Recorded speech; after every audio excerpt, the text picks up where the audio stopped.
Z Durham, how are you? Hey, how you doing, man? Doing good, man. Doing good.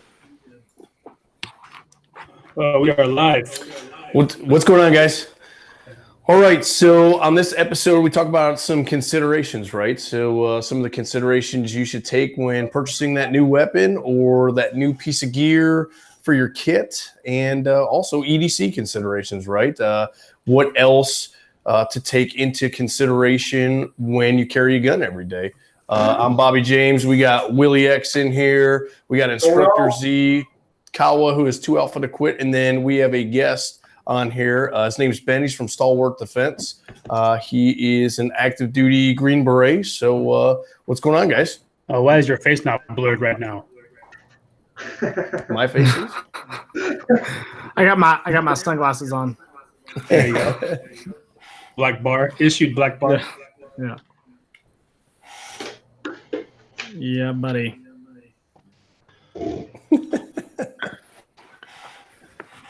So what's up, man? So let's talk about this, right? So some considerations when you're purchasing a new weapon, whether it's a handgun or a rifle. What are some of the things that you guys look for?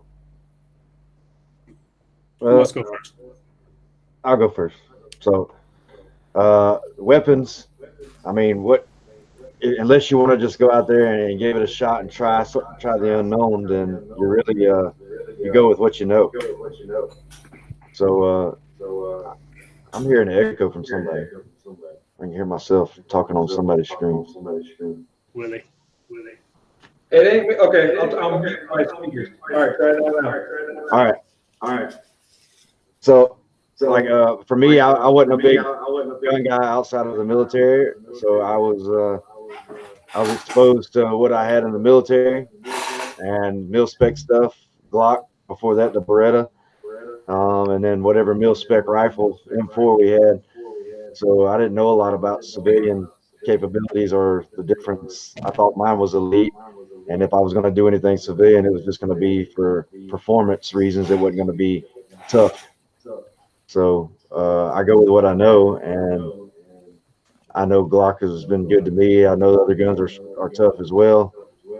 So that's what I went with, what I know. If you don't know, then I guess you ask somebody and you look to guys like us to tell you what our experience is. Okay.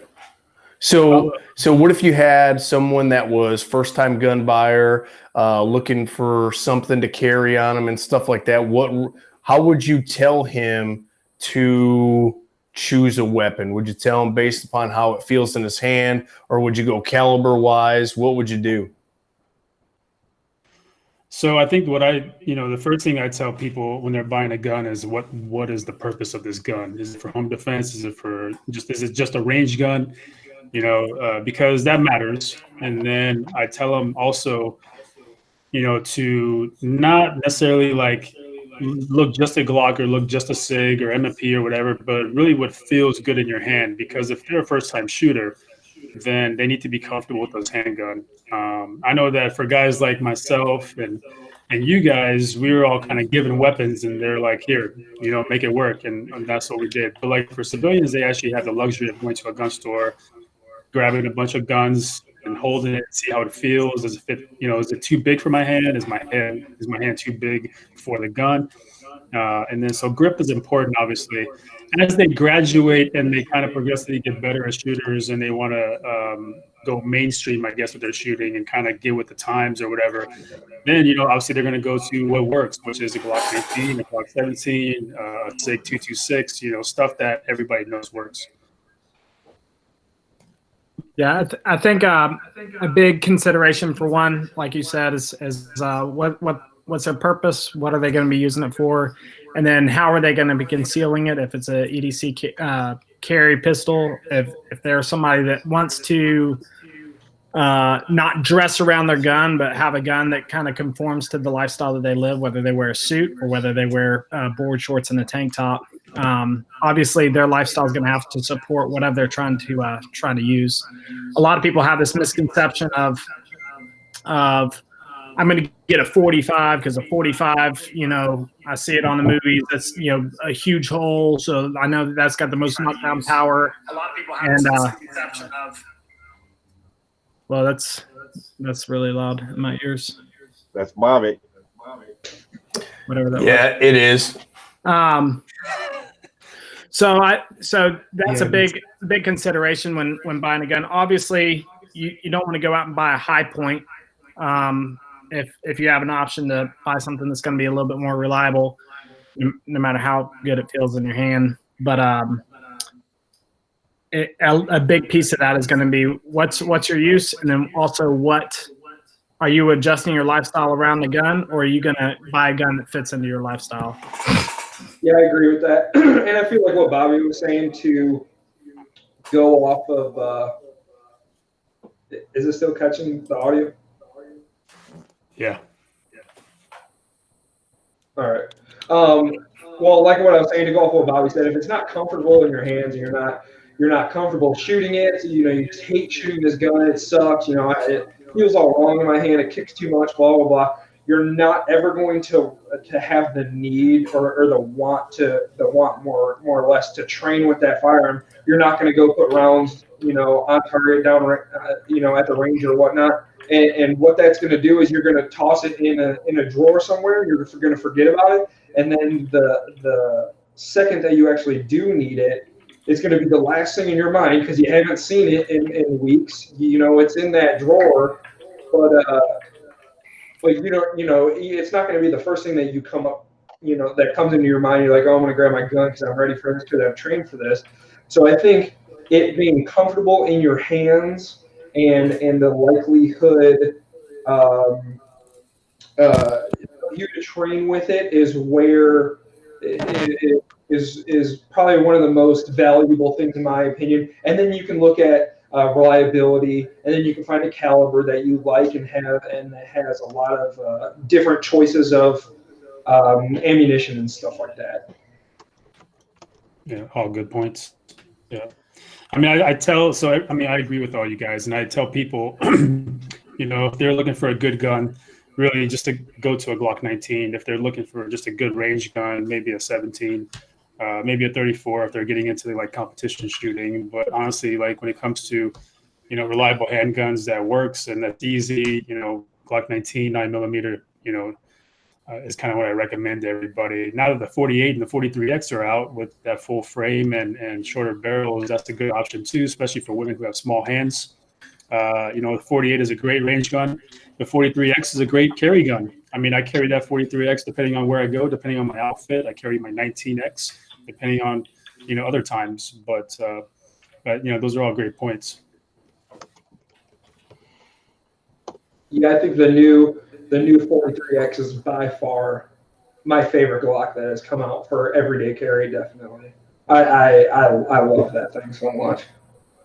Yeah. The which gun? The 43X. 43. Yeah. 3X.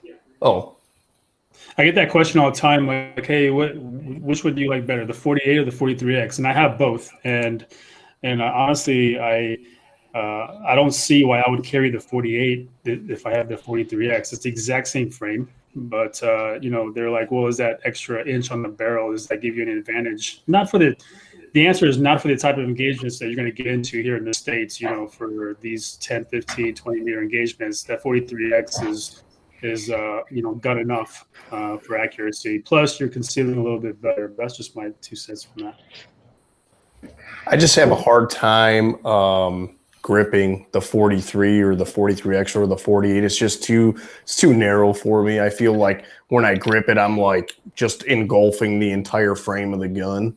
Yeah. So I always like to carry a double stack, but that's just my preference. My wife has a 43, and she likes the 43X now because obviously you can carry more in it, but it's that thin shape because she wears such tight ass pants. She's like, she don't want a double stack like I've got. I carry a 19 no matter what. So she doesn't want that extra thickness, and she's got tight ass pants on, and she likes to be able to sit in there, you know what I mean?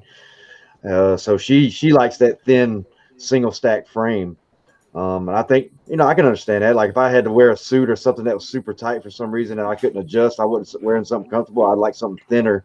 And especially if I was in a situation where I really couldn't allow for somebody to know that I have a gun. Like most of the time, I mean, I don't try to advertise that I'm carrying a gun, but I don't fucking freak out if somebody knows I am. I don't really give a shit unless I'm doing something illegal, which I never do, of course, right? But I could see it definitely being an advantage, a thinner gun for smaller hands, maybe like a female, or something that you really want to be able to conceal, like deliberately conceal, because you're worried about somebody seeing that gun on you. Put it in your butt crack or something. You could do that, Ben, when you're overseas doing sneaky stuff. Oh yeah. My prison pocket's my number one holster. Don't pretend like you didn't do that, Z. Well, I think we all did that. That's awesome. I've got a 43, a 19, and then I've also got this. I haven't even shot it yet. I just picked it up as a trial gun, but it's the XDS 9 3.3. It's kind of the comparison with the 43, but all of these smaller guns, it's the quid pro quo. Like you got to give a little where you take, and you're losing some on that grip size, which makes it a lot easier to conceal. You're not printing as much, especially on the grip length right here. So you're not coming up at all. However, on the 43, you've only got 2 fingers on there. When you're doing a bunch of, and I'm sure everybody here has experienced it, doing a bunch of magazine changes, you got to get these fingers out of the way, and then you run into pinching some finger meat here and there. I'm like Z. I carry a 19, but this here is my wife's 43, and she's same thing. She wants something that is small that she can carry. So same thing on the dude side. If you're one of these dudes that likes skinny jeans and a tight shirt, whatever, you're probably not going to be able to conceal comfortably a 19 or 19X or anything with that longer grip length. Well, one thing like you're talking about, like I know everybody, if we talk about EDC stuff, everyday carry stuff, I could go down the rabbit hole about all the shit that I would like to have if the shit hit the fan. But one thing I stick to, if people ask me about holsters and stuff like that, and I've got a real simple holster. I don't have the sidecar with an extra mag in it. I reload on the range out of my pocket if I'm doing EDC stuff, like concealed carry stuff, because I know, for one, I'm only going to carry that gun if it's comfortable for me to carry. I'm a civilian. I'm a regular guy. I'm not going out on missions every day. It's unlikely I'm going to get into anything. My thing is, I won't carry it at all if it's uncomfortable. It's a pain in the ass. So I get something that's comfortable. I keep something. I've got a fanny pack with some extra stuff in it that I carry on the seat beside me, and I'll carry that thing if I have to. If I'm going to be far away from my car, I know that's kind of silly sounding, but I'm not going to carry all that shit in my pockets, man. I get tired of it. There you go, Ben. Like mine's from Victoria's Secret though. My wife got it for free. My man. I think they should sponsor me. Their first male spot. Whatever. I wear their pants for jiu-jitsu as well. There you go. I think it's pink on the butt. I know we're kind of talking about EDC gun wise, but I don't know if this would be a good pivot point to some of the other stuff that we carry for EDC. People when they buy a gun, they get so wrapped around actually using that gun, and I tell people all the time that if you find yourself in a situation where you have an active shooter, where you have a chaotic event happening, in front of you, you're more than likely going to apply a tourniquet before you draw that gun. You're more than likely going to, have to apply first aid to somebody who is injured before you have to draw that gun. So that is something that should also be part of your EDC. Now, there is a fine balance, Z, because Z doesn't want to carry a bunch of stuff. Neither do I. My pants don't allow it, man. I wear fitted stuff, but I carry a tourniquet because I know that's the one thing that everything else you can kind of improvise. You know what I mean? Like a pressure bandage that you can improvise, but like a tourniquet you can't. And so that's one more thing that I tell people, you're getting efficient at using that gun for hurting people. you know, but at the same time, and possibly saving people, but at the same time, you need to get also just as efficient with using a tourniquet and some basic first aid. So I don't know. I know, Will, you had something to say about that as well.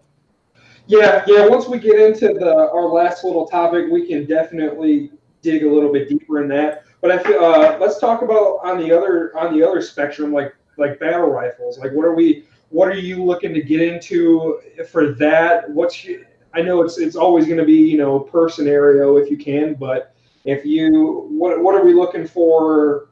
You know, something that you would actually want to take into a fight, or if for you guys, if you had a choice or you can, what would you want to take overseas with you? You know, next time you guys take a trip. Before we get into that, if I could, one of the most important things I think, especially when, you know, just caveating off that handgun thing, is holsters, right? So everyone wants to be the cool guy. Everyone wants to wear an appendix carry holster, right? But what are some of those things that you should take into consideration when you carry a gun? You know, you can carry it the 5 o'clock, small to the back. You can carry appendix, all that stuff. And that all generally has a purpose, right?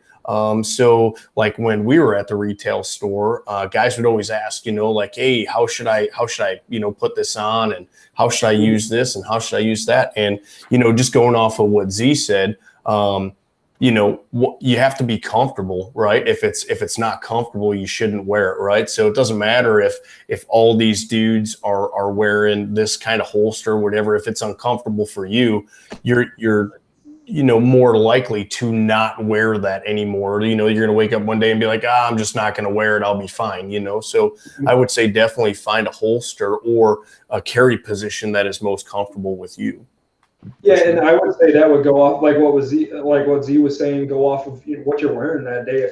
If you can train with and have multiple things, yeah, everyone wants to go to appendix carry because that's what the people on Instagram tell you to do. But I mean, if you're wearing a coat, or say you have a suit jacket on, there's no reason why you can't carry a outside the waistband, you know, 43 or a smaller single stack gun. You're not going to print. It's going to be 10 times more comfortable on you, as long as you have put in the reps at the range to know that, you know, I'm going to wear my jacket to the range today and practice, you know, drawing from concealed under my coat and whatnot. That should absolutely be a consideration for you, instead of just, you know, tunnel vision to, you know, appendix carry, because that's what everyone's doing, or that's how everyone's carrying these days, even though it's not comfortable.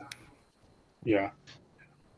I mean, I've been around the world with holsters, man. Like I remember at fifth group, we had those Tenacor velos, you know, that's what we had for the longest time for like low vis stuff. And, you know, and then when I got out, you know, I got introduced to like some appendix carry holsters like T-Rex and the Tier 1 concealed, and like a bunch of other ones. And now it's just everybody and their mom's making holsters. But honestly, man, I recently just found my way back to Tenacor. Went right back to that velo, because that velo I can use as an appendix, or I can throw it at the 4 o'clock, or really wherever I need to.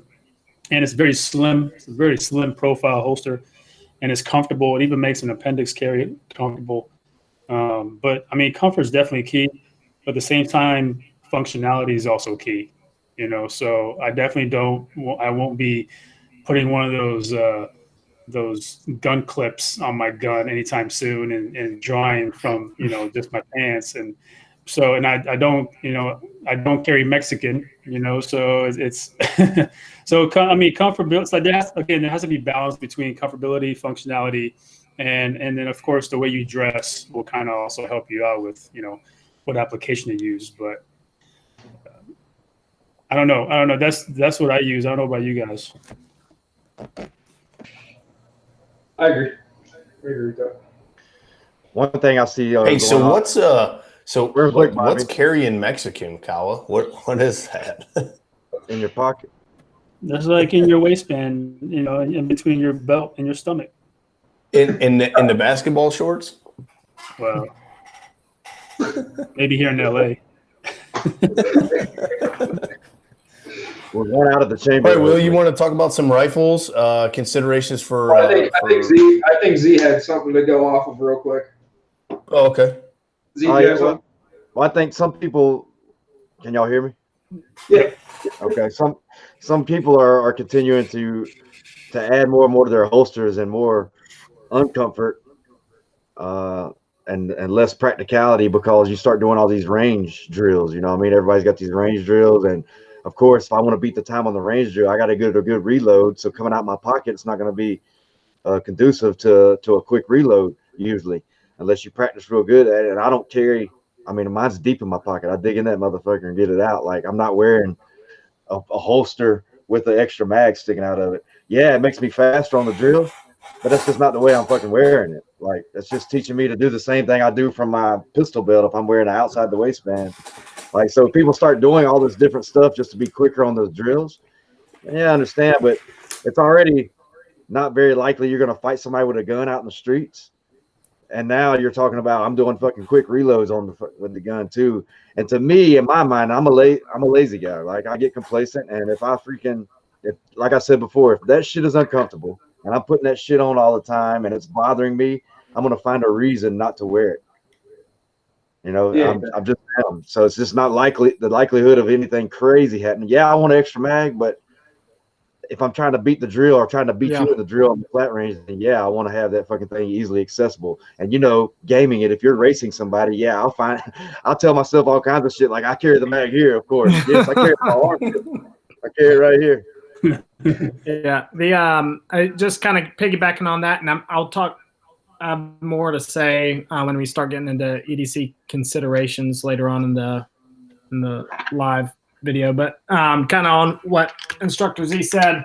So like so many guys these days are carrying a rig like this right here and a holster like this, which is a big thick setup. Damn, man. I feel like I gotta sit here like this.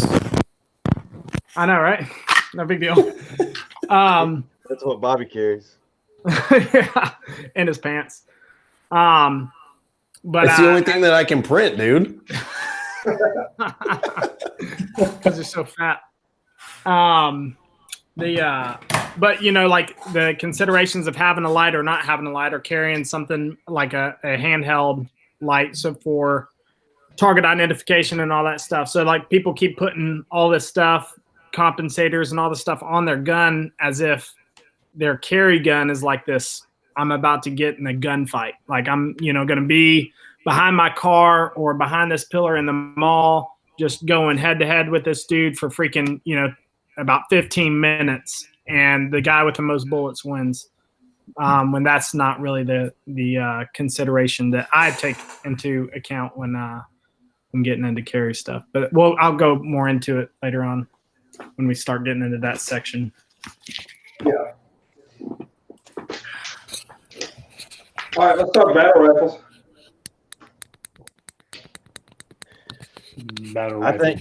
I think off the bat, battle rifle for me, like as a civilian, of course, having more specific mission set. If I was active duty still or doing something where I was having to use rifles, that would determine a lot of stuff. But if I'm a civilian or just a regular guy getting ready for whatever might happen. So why do I have a rifle in the first place? That's in case the shit hits the fan, right? And because I like it and I train people to do that shit, right? It's not very likely, but I want to have it. So to me, for the average guy, they ask me, if you don't have a lot of money, well, what are you looking for? So I'm looking for a tough rifle that can do a lot of different jobs. I don't want it too short. I don't want it too long, right? I want it semi-automatic like an AR, and I want to be able to put 30 or more rounds in that thing. And I want to have maybe 2 sights. I can put my optic on there now. You've got the magnifier behind it. You can do that. I don't really like that setup, but a red dot that can reach out to, if you're shot well and you know what your gun's capabilities are, you can reach out to 400 easily without magnification. So I mean, something that's practical, has a lot of utility, is diverse in the way that you use it. Right, so it doesn't have to be too short, too long, and it's tough as hell, much like a tactical edge rifle. Oh, yeah, well, like one of them heathens or something. Mm-hmm. Let's just plug that in real quick here. Yeah, I mean, I agree with what Z said when it comes to your go-to rifles. I mean, I definitely have my go-to rifle. I mean, it's probably the rifle that I'm most comfortable with, but it's also the rifle that I've set up to kind of address the most type of scenarios and applications that can come to mind here in the States. Now, if we were overseas, obviously, then it's a little different. And, you know, we had our toys for over there, but like here, you know, do I really need a laser on my rifle? You know, and do I always have my nods with me? If that's the case, you know, is that something that I've kind of made an SOP for myself? You know, we have to be realistic with each other. And like a lot of people, and even with pistols, you know, Ben made a good point. You have the comps and the RMRs, and you have the this and then the that, and like, and you know, what are you really trying to get into, man? Like, imagine, you know, what people perceive you as when you draw that thing, and you know, like if there was an active shooter situation, if I could get to that rifle, how are people going to perceive me here in the States with all these gadgetry and all this stuff on my rifle? You know, trying to go and be the good guy.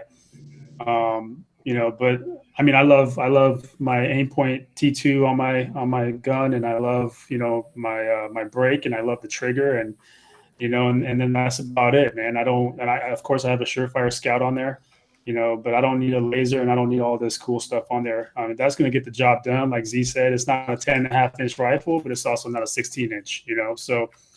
But like people, I think, get really wrapped up into this whole like boogaloo type of thing where they're like, oh my God, I'm gonna find myself in a Red Dawn situation. You know, it's a little ridiculous. Yeah, I agree. Yeah, obviously people have budgets, and you're gonna have to stick with, you know, live within your means, and a lot of people have wives too that like to kind of control those budgets, but when you start looking at building out a rifle, where you cut corners is most likely going to show. So you know, you don't want to buy an Aimpoint T2 and you buy like a Bushnell T3 from Walmart. You know, you're probably going to have some issues with some water getting in there, or your battery life's going to suck. Re-zero each time. Re-zero each time, and you know, you don't want to buy an ACOG, so you buy an NC Star 4X scope, and you know, your scope's going to rattle off your gun before you can get 10 rounds through it. So you need to obviously balance the quality of rifle and then the quality of training. So if you go out and buy a $5,000 you know, super tricked out AR-15, and you know, only can afford to put about $100 into ammo and training through it, it's probably not going to be very effective. But getting a good mid-range, you know, a lot of the AR companies out there that are putting out some pretty good products, and you get a good mid-range $1,500 AR platform that you're able to then put more money into the optic, and then put more money into training and ammunition to get good at shooting that gun. That's going to speak leaps and bounds over just buying a really nice gun. The grunt cost about $1,500. $1,500. Yeah. There we go. Yeah. One of the things that I don't think guys really take into consideration is everyone's trying to build their own AR now, right? And when they're building their ARs, they just think that, hey, I can take this barrel with this bolt carrier group with this buffer, and it should all go together and it should work. And that's never the case. You know, I think that if you are building your gun, you need to get those components. If you're buying a Noveske barrel and you're trying to put that in an Anderson upper with, you know, a primary arms optic, and you know, it's not going to work together. So if you're gonna stick to mid grade, get mid grade. If you're gonna stick to high end, get high end. If you're gonna run an affordable AR-15, get something that's gonna work with it. Don't just buy parts and slap them all together and think that they're gonna work, because they're probably not going to. Yeah. That's one of the things that we see here. Guys will bring in their gun, they'll try to build it, and then they'll bring it into us, and they'll be like, "Hey, can you guys fix this?" And there's nothing, you know what I mean? It's either the gas port's too big, or it's the wrong gas system, or the wrong buffer, or different tolerances, wrong bolt carrier group. Same thing. The same It can thing even with be as simple as shooting, 223 when it's calibrated for 5.56, and they wonder why, their impacts look like little triangles, and they wonder why they're having either extraction or feeding issues. It's just little things. That's why. I mean, my very first rifle was a build, and but I thought I knew something built about it. rifles when I was. No. There's a different one. It was Oh, okay. my very I thought it was first the one that you rifle. brought me when I was over at the store. No. This was one that a long time ago, actually, probably like 2012 or something like that. I built the very first rifle, attempted to, and just like again, it was just a nightmare from the get go, man. I thought I knew about ARs and how to build them, and I didn't know anything. But it's not cost effective, my first rifle. I had a freaking boat carrier group that I got was supplied to me somehow. Technically acquired. Yeah, it was given to me. Yeah, it was supposed to go in an M4. I put it in an AR. It worked great. Did that bolt turn it into a machine gun? I think that's how it works. That's definitely how it works. As long as you file down the firing pin. What you're talking about also, as far as parts, mismatching parts and doing things for rifles, it applies to pistols to some degree, in my opinion. Even though Glock, there's a lot of stuff out there. I just experienced, and I put out there, I was talking about the Apex trigger, and I don't know all Apex triggers, but I had an Apex trigger that I got for free. I put it in a Gen 5 Glock, and the thing was it felt like my whole gun was moving the way that thing was moving inside of my frame, right? And it could be there's too much contact with my finger because I'm not used to a flat face trigger. It was a flat face trigger with a wide flat face, but I really just hated it. I felt like I was inaccurate, and that, a lot of that's on me, maybe my finger on it and what I'm not used to, and I was giving the wrong input while I was aligning the sights, but I really felt like it was mushy. And that's a Glock. You pretty much, everybody knows, if anybody knows anything about pistols, that Glock pretty much runs no matter what.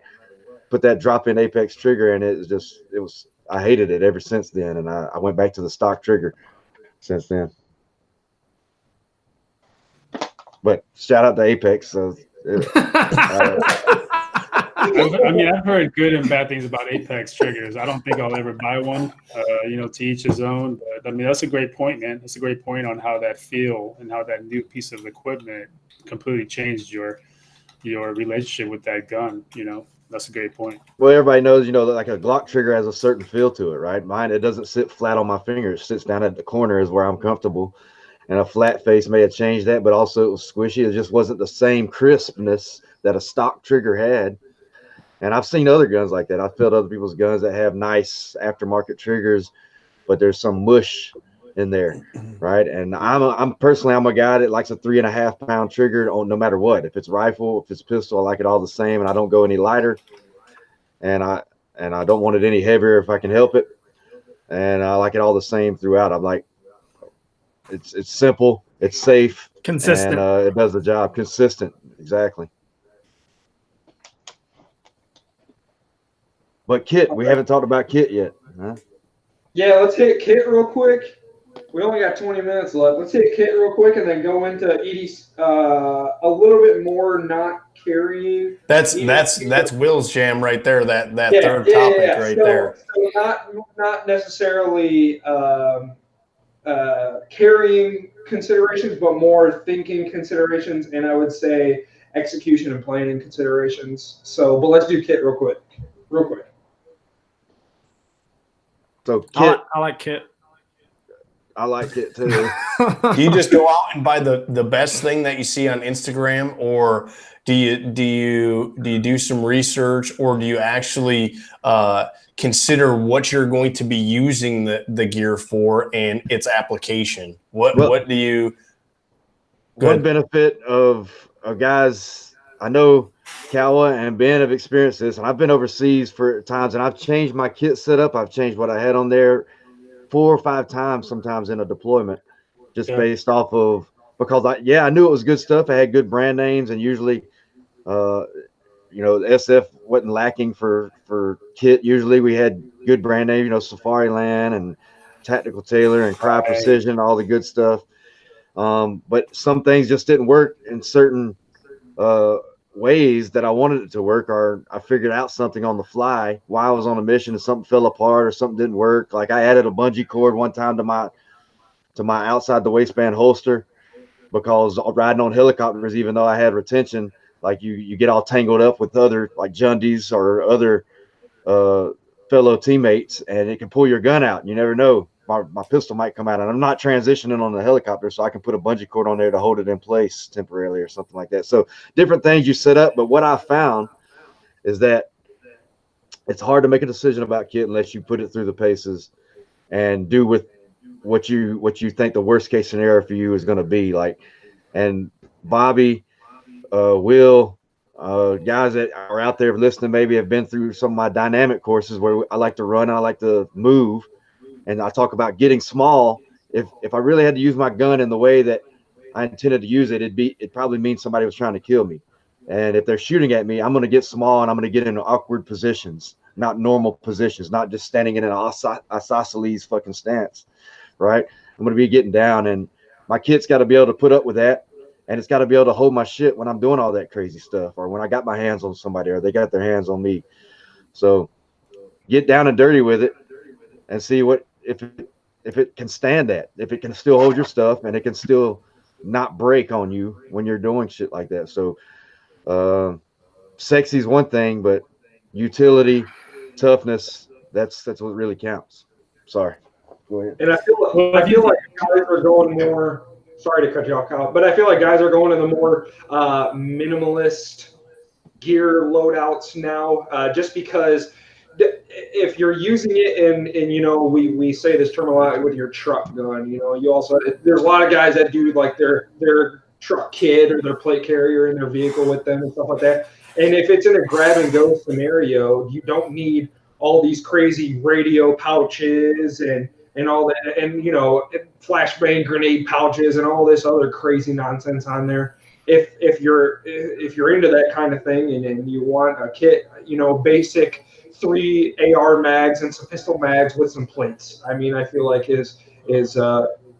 would be super beneficial for what you're using it for. Obviously, we're not planning out missions day to day and stuff like that, so you just have to think of what will I need at this fucking Kroger or something like that. You know, I'm not going to need flashbang pouches and shit like that. So I would say that's something definitely to consider as well. Well, I was going to say that if you think about what kit was designed for, going back to World War I and II, I mean, it was designed to carry gear for a sustained amount of time. Mm-hmm. It was not designed for armor. Armor came later, you know, and everything, and that's you know, an addition. But kit was designed to carry your gear for a sustained amount of time, whether that is days or weeks, you know, depending on you know, what kind of stuff you're getting into. Most of the people that buy kit these days, they might have that kit on for 30, 40 minutes, maybe a couple hours at the most, because they're at the range, you know, either they're getting some real training or they're doing it for Instagram, they're doing it for social media, you know, and we want to say, well, you should really put that kit through the paces and really see what works for you. But that's just one aspect of wearing kit. You know, you imagine having to wear that thing for 2, 3 days, 4 days, you know, which is kind of typical for some of the SF missions, being out, you know, out of the wire for 4 or 5 days at a time. You know, then you really start to learn what's working for me, what's not working for me, what part of this needs improvement, what you hate and what you love about it.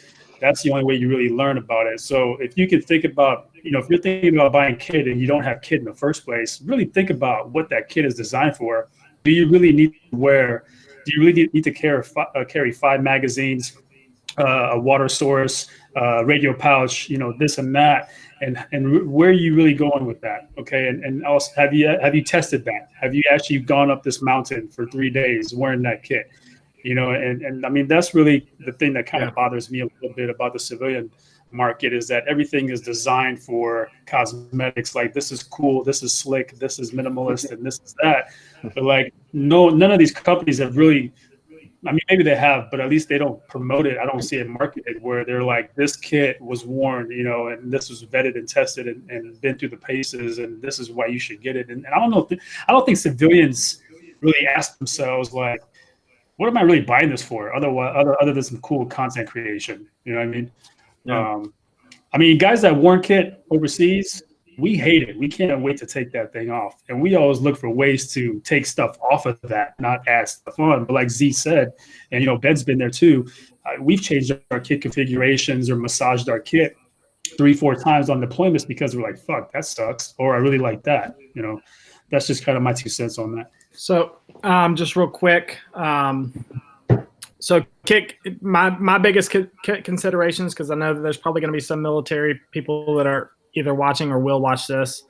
So 2 trains of thought. One, so like as far as my military kit, like I wear a Cry Precision JPC, and I've got the biggest thing is modularity. So for me, working in different environments, doing different things, or what I'm carrying might change mission to mission, or, you know, even stateside doing different training stuff. So like a zip-on back panel is really important for me because I do have several different back panels that are set up for several different purposes. So depending on what mission or what type of thing that we might get into, I can just zip off a panel, zip on a different panel that is able to take, you know, an extra breaching or extra water or extra mags, flashbangs, whatever it is. So modularity is a big thing. Like Z said, you want a kit that's able to get small with you. So like if I need to get over a wall or if I need to crawl under a wall, I need to make sure that my kit is sucked up as tight to my body as possible. I don't got, you know, 6 inches of mags and everything else sticking out in front of me, because then I'm not gonna be able to climb over this wall. The biggest consideration for civilians wearing kit, like these guys, because I know it's a fad as far as like a truck gun. You got a truck gun, truck set of kit. I'll tell you right now, man, in an active shooter situation or anything where you are putting on kit and going into somewhere with a rifle, you're probably going to be the first dude that the cops are going to shoot. A guy in civilian clothes, wearing body armor, with an assault rifle, going in, trying to do the right thing, trying to stop an active shooter situation. You're most likely going to either get shot by another guy that's concealed carrying or the cops when they show up, because that's going to be, and I know this is going to get into your topics here, Will, in just a second, but so that's a huge consideration. So like a kit that's black, you know, probably don't want to do that, because like the only people wearing black kit are cops in black uniforms wearing a, you know, black body armor. A dude wearing a plaid shirt, blue jeans, and a black kit, I would shoot him. You know, like, but it's not a common thing for the mind to process. I've got a guy coming into Kroger. He's wearing freaking body armor and a rifle. I know that there's an active shooter situation because everybody's running around. How do I know that that guy's not the shooter? Because that is definitely out of character for your average situation. So those are my 2 thoughts. That's a good input, Ben. I've trained like church security and different security personnel in different capacities. And one thing that's real big with them is like, if either you have something that formally tells people that you're security, or if you're more low key, like in a church where you don't want to make people freak out thinking there's some kind of big threat, right? Then they have something in their pocket that they can put on right after something happens, like, hey, a vest or some kind of like a PT belt type thing, right? That says security, so that way cops can identify and then also and not shoot you thinking you're the bad guy, which is something like if you're an EDC guy and you really think you're going to get into something, think about that too. Like if I consider myself one of those guys. If something went down at a place, I'm going to make sure my wife and children are safe, but I'm going to help somehow, right? That's just the way I'm built. Hopefully I, not run in and try to freaking shoot up the whole place and do a death blossom, but I'm trying to see what's going on and see how I can be helped. Maybe that's putting on tourniquets like Kawa was talking about, or maybe that's just pulling people out, getting more people to safety, or maybe that's me fighting somebody. I don't know.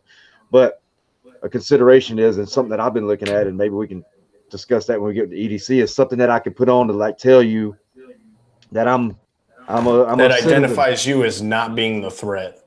Yeah.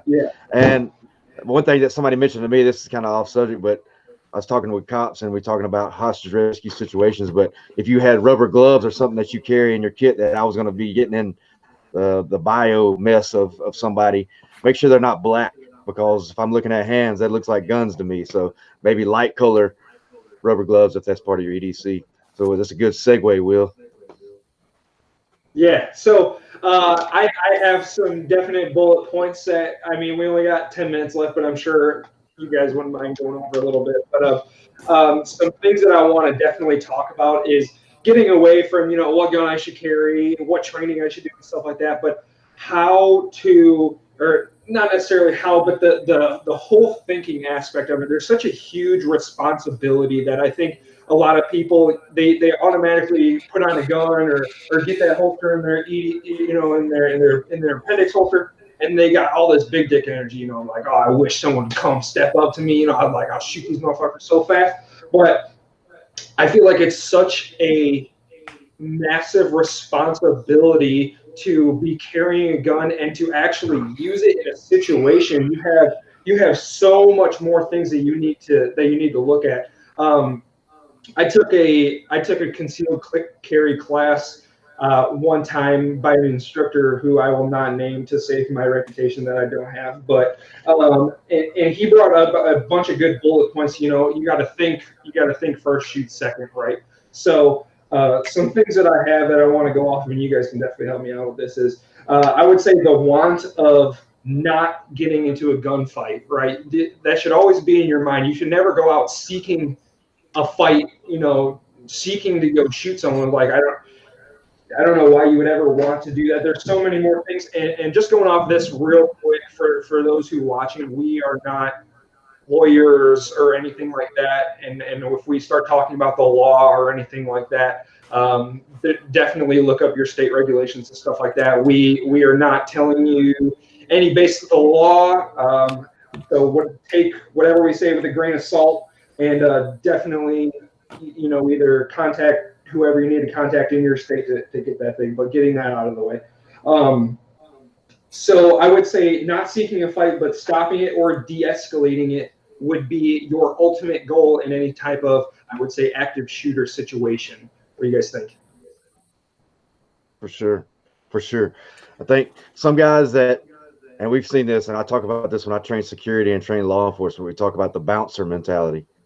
I remember being a young guy and having that big dick energy and wanting to show everybody how badass I was, because what my theory on that, I'm not a psychologist, so I'll throw that out there as a disclaimer, just like Will's throwing out disclaimers.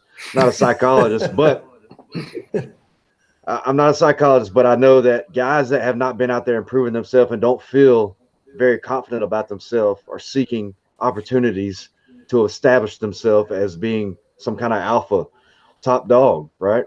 Once you've established that and you believe that truly about yourself, that need degrades, right? That need to establish that. And we're all men. We all want to be confident. We all want to get our respect. I think that's part of our egos, right? But once you've done certain things and once you realize that, hey, you understand humility and you truly believe in your capabilities and believe in yourself as a person, like it takes away from that need to assert yourself. Humble. Yeah, it takes away from that need. And I've been both. I've been a shithead that wanted to prove himself, and now I'm on the other side of that to a degree, right? Yeah, I'm still competitive and whatnot, but I know who I am despite any failures or successes, and that's key. So that is what needs to happen in someone fundamentally. So if somebody feels the need inside them that I have to prove myself, like a lot of these guys, I've talked to many guys that tell me, I would have been in the military and I should have done this. I can see it in them, some people, that they feel like they need to prove themselves. They feel like they are less than because they have different credentials or took a different path than me or some of you guys, right? And I want them to know that that's not the end all be all. Yeah, that gives me, in the gun industry, that might give you some clout, but that doesn't mean shit. You're still valuable despite any of those credentials, and you can still be an asset if a catastrophic event happens, right? You don't have to be Billy Badass. I say learn how to fight. And my thing, I'm biased, of course, but I love jiu-jitsu, I love MMA, I love fighting.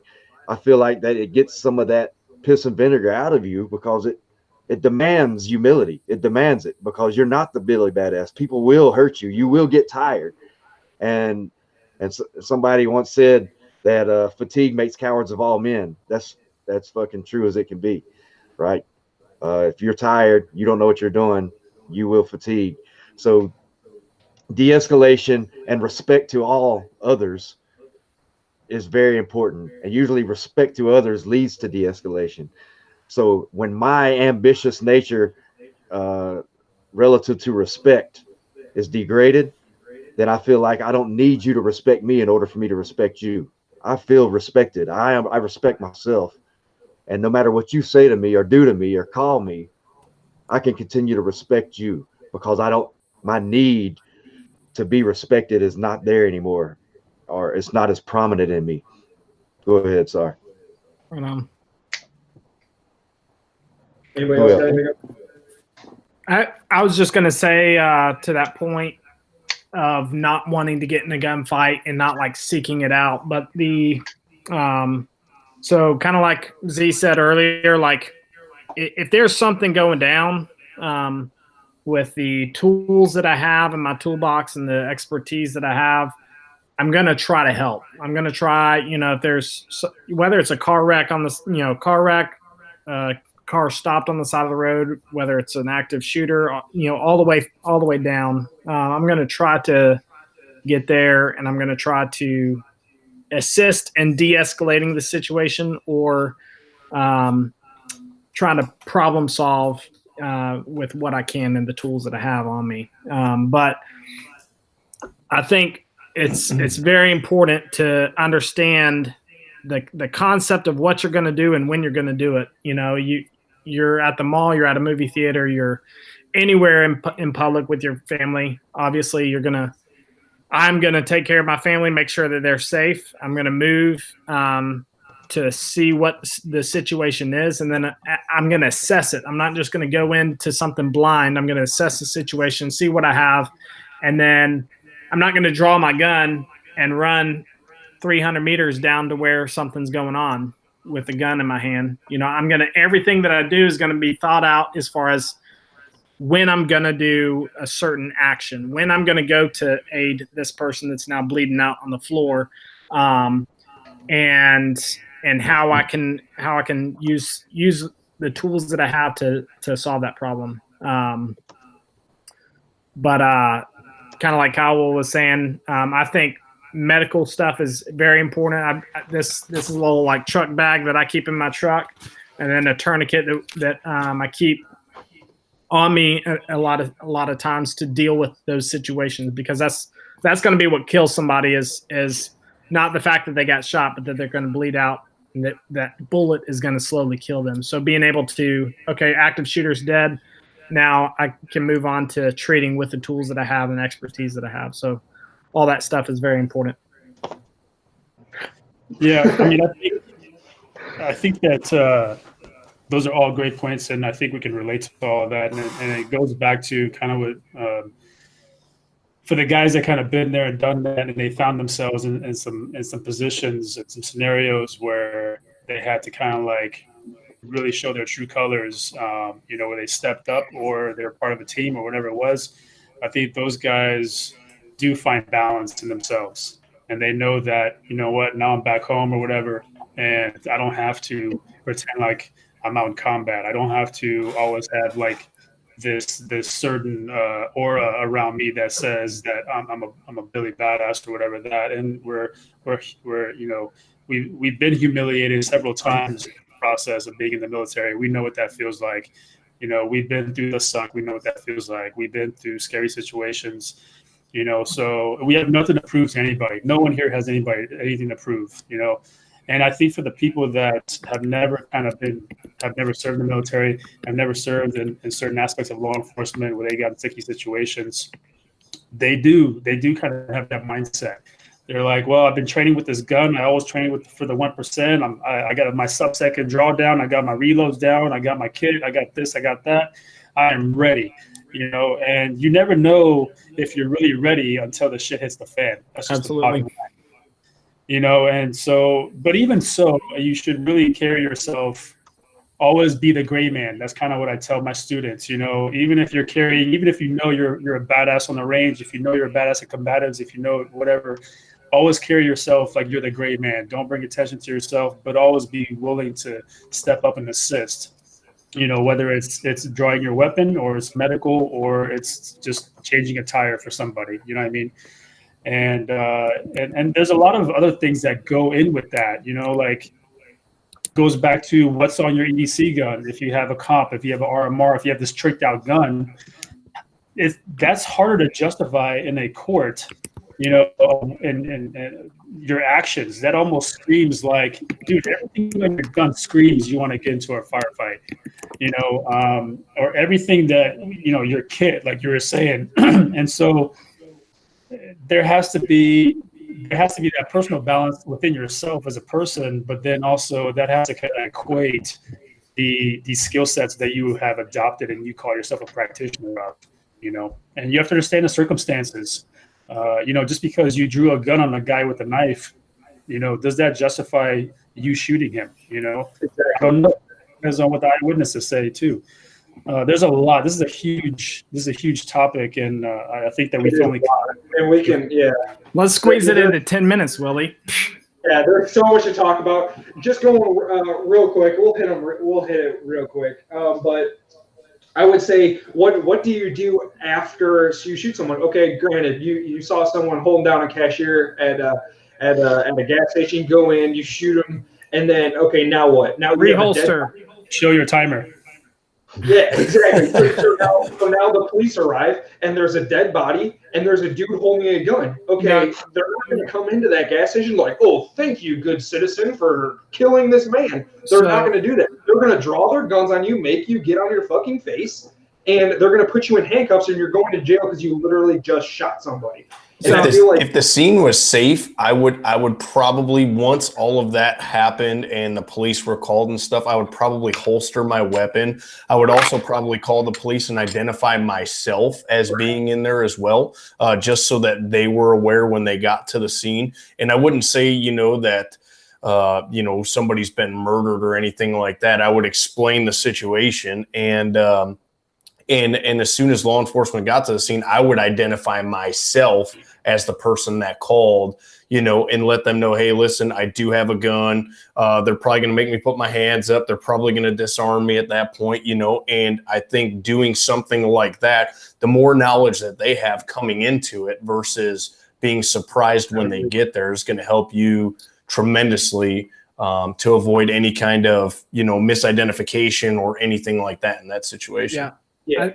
I think a huge thing is like reholstering is extremely, extremely important. Reholstering quickly, not only for the cops, right? So, you know, cops show up, you got a gun in your hand, that's already a bad day. But two, like, I mean, we're in Tennessee, so like, if somebody's not concealed carrying, somebody's probably you know, open carrying a high point and an Uncle Mike's holster or something on their belt.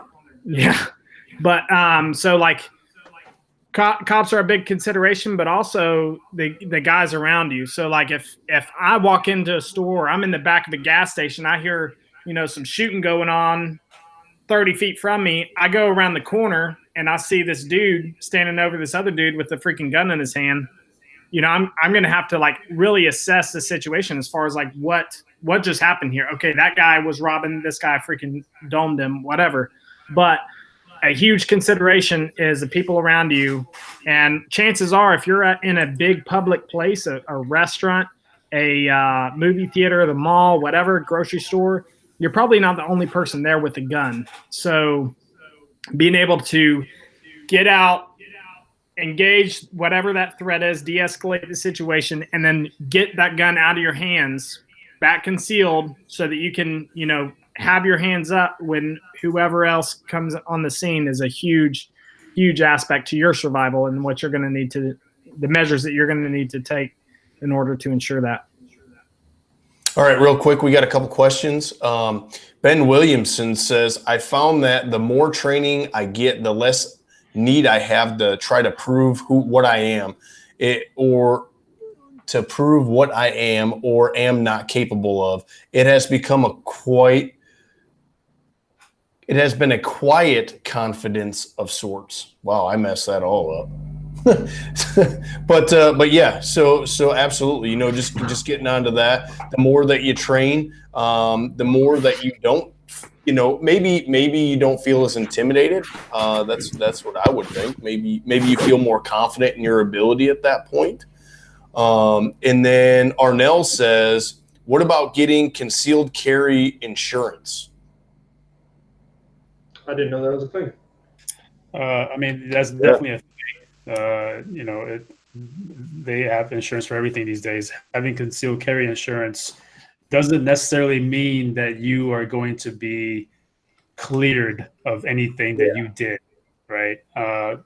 Concealed carry insurance only means that they will give you the money to hire legal representation. That doesn't mean that they're going to give you a whole legal team to go to bat for you. So you have to read the fine print there. Yeah, so it essentially, concealed carry insurance serves as like an LLC for a business. So like a limited liability, which means that if you are to shoot your gun and something happens, the bullet ricochets off a wall, hits somebody, essentially they're not able to take you for your personal assets. That's where the insurance comes in to settle whatever whatever that is. Well, one thing that nobody really thinks about is even cops have to deal with this.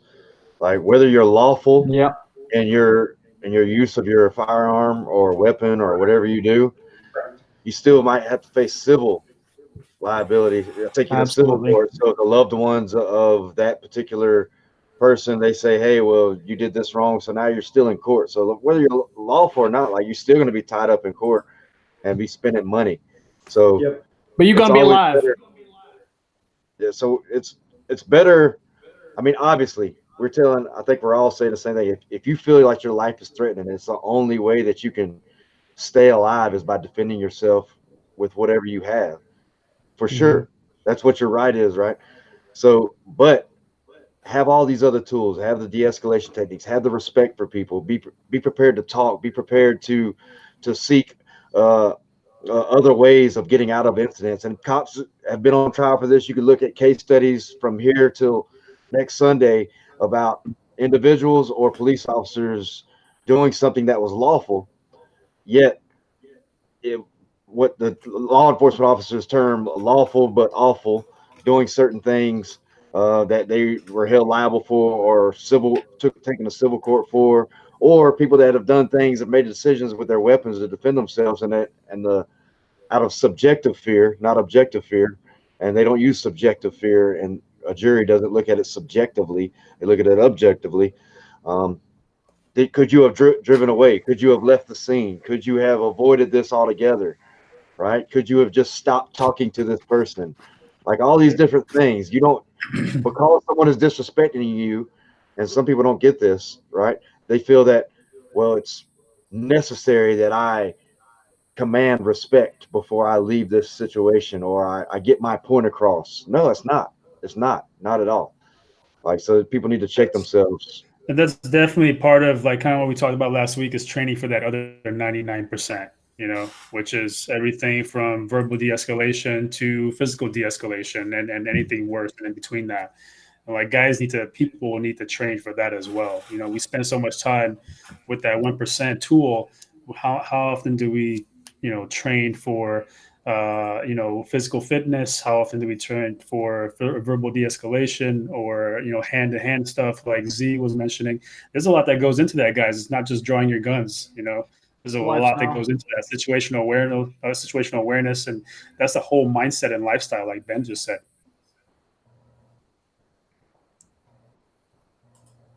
All right, good deal. Do we have anything else? You basically covered what else I was wanting to talk about. What Ben was saying with the black plate carrier and stuff like that. Basically, what I wanted to go off of is, are you now the new shooter? So if all the police report has is hey, there's a shooter here shooting everybody, and they see a dude in black kit with an AR, they're probably going to try to put you down. So don't be the new shooter. And then who are you even fighting? If you hear gunshots ringing off, you have no clue what the situation is. You're like, oh, I'm running, I'm gonna go fucking pop somebody, but it was actually just a police officer doing his job, and he just did something, and now you're like, I'm gonna go fight whoever just shot that gun. So you have to, in my eyes, analyze all these situations and all these variables before you draw and shoot. So, but that's mine. That's all I got. Oh, show. That was it. That's it. That's all I got. Good stuff. You guys got anything else? Love you guys. We need like a signing off catchphrase. Next week, same bad channel, same bad time. Yes. Yep. All right, guys. Thanks for tuning in. This is episode 3. We will be on again next week. If you guys have any topics that you guys want to cover, you could send them to us. You could DM us. You could email us, any of that stuff, and we will we'll go over those topics for you guys. That's all I got. Ben, thanks for hopping on here with us. We know you're a busy dude, so that was really cool. All these dudes. And yeah, that's it. That's all I got. Let's do it. See you guys later. Organized screen high five. Hey. High